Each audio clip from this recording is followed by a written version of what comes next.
Brought to you by खाता book. इनका tomorrow होना हो लेकिन हिसाब टुडे हो सकता है। हाँ? कैसे? भाई खाता आउट करो, खाता बुक डाउनलोड करो, ये ऑटोमेटिकली हिसाब करे, उधारी वापस लाए फटाफट। भेज दिया उसको हिसाब। खाता बुक, बिजनेस हुआ इजी।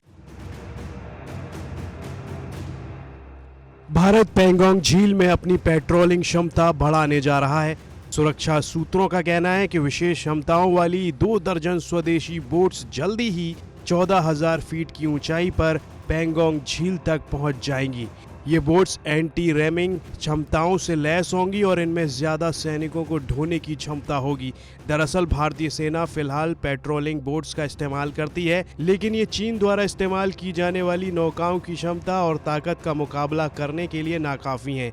एक अधिकारी ने बताया कि नई बोट्स भारत में ही बनाई जा रही हैं, जो ज्यादा क्षमता वाली और मजबूत होंगी।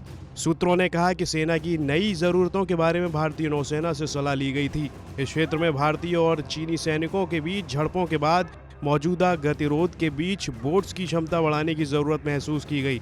बोट्स का इस्तेमाल झील में गश्त करने के लिए किया जाता है, जबकि सेना झील के किनारे पैदल गश्त करती है।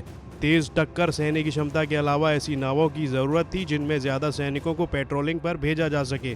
फिलहाल भारत जो बोट्स इस्तेमाल कर रहा है, बोट्स में 25 से 30 सैनिक जा सकेंगे। नई बोट्स तेज स्पीड वाली होंगी ताकि उन्हें कार्रवाई में इस्तेमाल किया जा सके और पैंगोंग झील में चीनी घुसपैठ को जल्दी रोका जा सके। बताया जा रहा है कि नई बोट्स 1 साल के भीतर तैनाती के लिए तैयार हो जाएंगी। पैंगोंग झील में सर्दियों के चलते अगले 3 महीनों तक बर्फ जमी रहेगी। गर्मियों तक झील में गश्त शुरू होने का समय आएगा। तब तक उम्मीद है कि नई बोट्स की तैनाती हो जाएगी।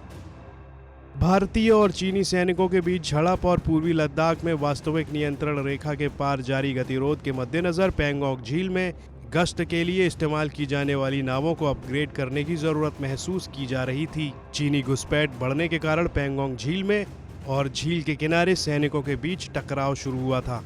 134 किलोमीटर लंबी विवादित झील पर भारत का नियंत्रण करीब 45 किलोमीटर झील पर है। झील का विवादास्पद क्षेत्र 8 फिंगर्स में विभाजित है और भारत फिंगर 8 तक अपना क्षेत्र होने का दावा करता है।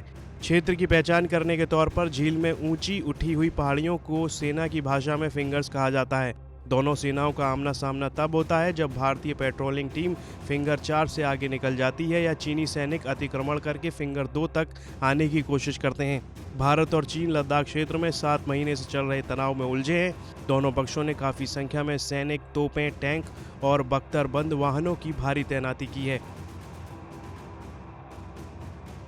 ब्यूरो रिपोर्ट, भारत तक।